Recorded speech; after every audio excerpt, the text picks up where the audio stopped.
Seuraavaksi puretaan jännityksiä isoista lannelihaksista.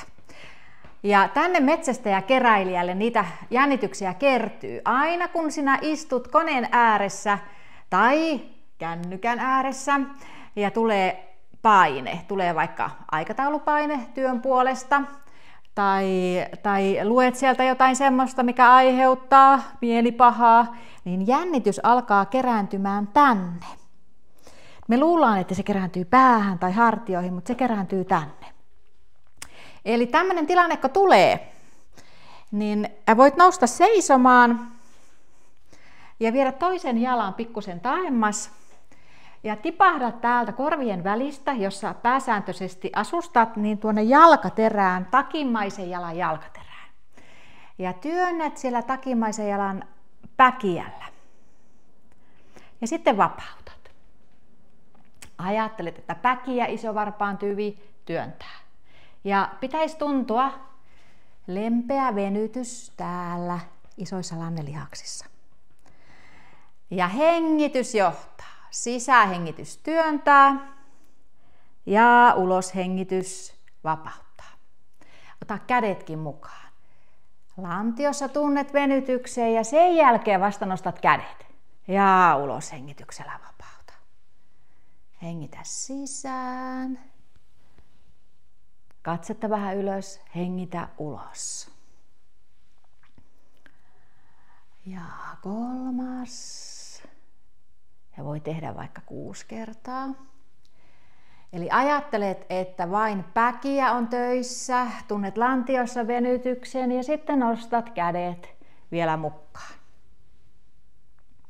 Metsästäjäkeräilijä siellä metsässä, niin sehän pääsee purkamaan sitä jännitystä sieltä isoista lannelihaksista, koska hän lähtee karkuun silloin, kun on jotain jännittävää. Tai hyökkää ja saalistaa ruokaa.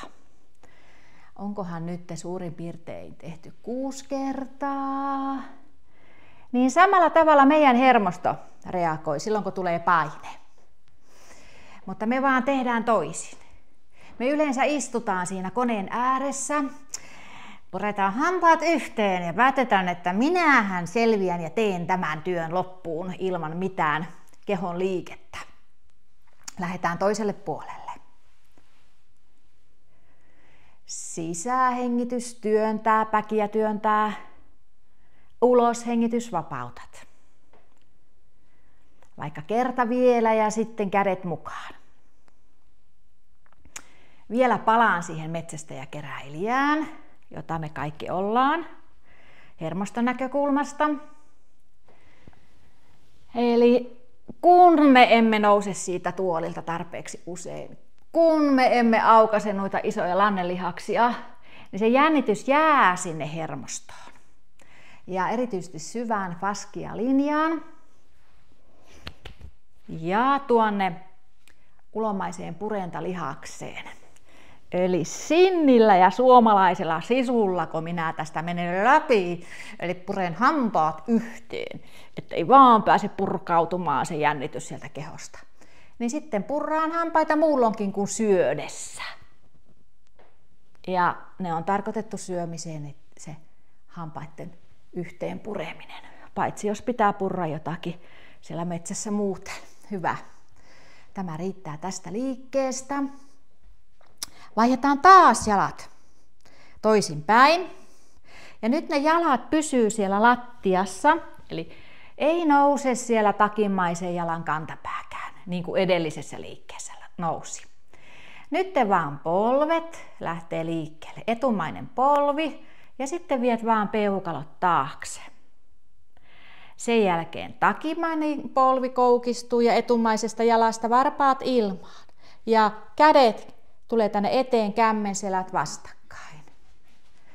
Jatka tätä.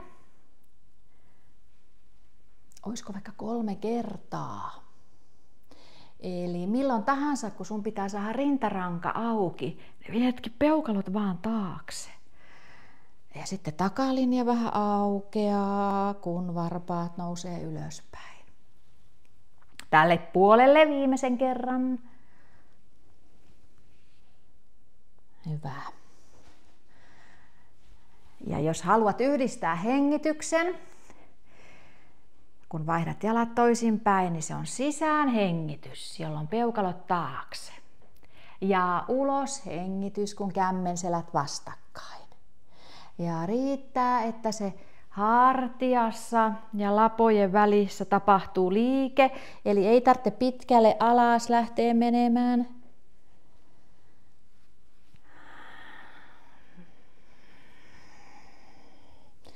Tuntuuko siellä jalan takaosassa venytystä silloin, kun varpaat nousee kasvoja kohti? Hyvä. Sitten voit ravistella vähän jalkoja. Ja mennään sitten tietotyöläisen, istumatyöläisen tähän hartiaan. Puretaan jännityksiä vähän täältä hartian takaosasta.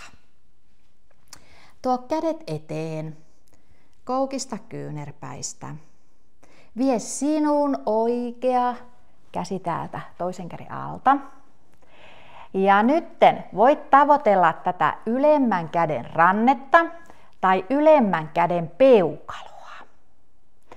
Jos tuntuu, että nämä kädet ei ylety ristiin, niin sitten voit jättää tämän liikkeen välistä. Jos on vaikka 10 liikettä ja 1 tai 2 liikettä ei pysty tekemään, niin siellä on kuitenkin ollut 8 liikettä, jotka pystyit.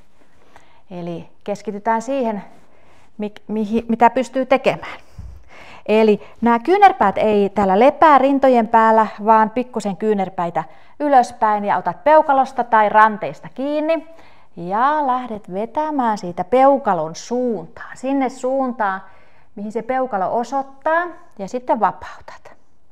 Tai ranteesta kiinni ja ranteesta vähän painat taas sinne peukalon suuntaan ja vapautat. Hengitä sisään, vedä. Hengitä ulos ja vapauta. Ja täällä pitäisi tuntua sitä venytystä. Jos tuntuu, että ei tunnu missään, niin voit tutkia sitä liikettä vähän pitemmän aikaa. Ei meillä kaikilla se hartiarengas ole jumissa. Katsot, että ranne pysyy suorana. Hyvä. Ja tämä voisi olla viimeinen. Vapauta kädet ja pyöritä pari kertaa tuonne taaksepäin, koska ne hartiat oli äsken eteenpäin. Ja sitten uudestaan kädet eteen, kyynärpäät koukkuun. Nyt sinun vasen menee sieltä alta. Ja otatko sieltä kyynärvarresta kiinni vai peukalosta?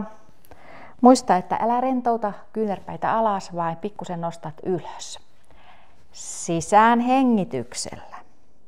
Peukalosta veto. Ulos hengityksellä takaisin.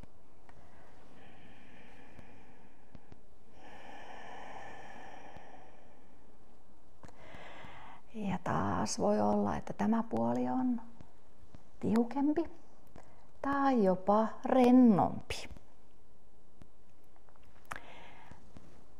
Oisko toistoja 4–6 toistoa?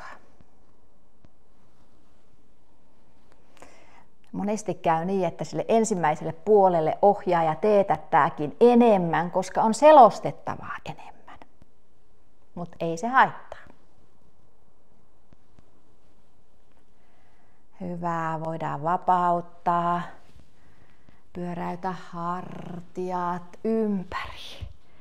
Ja näin oli taas 3 mukavaa liikettä.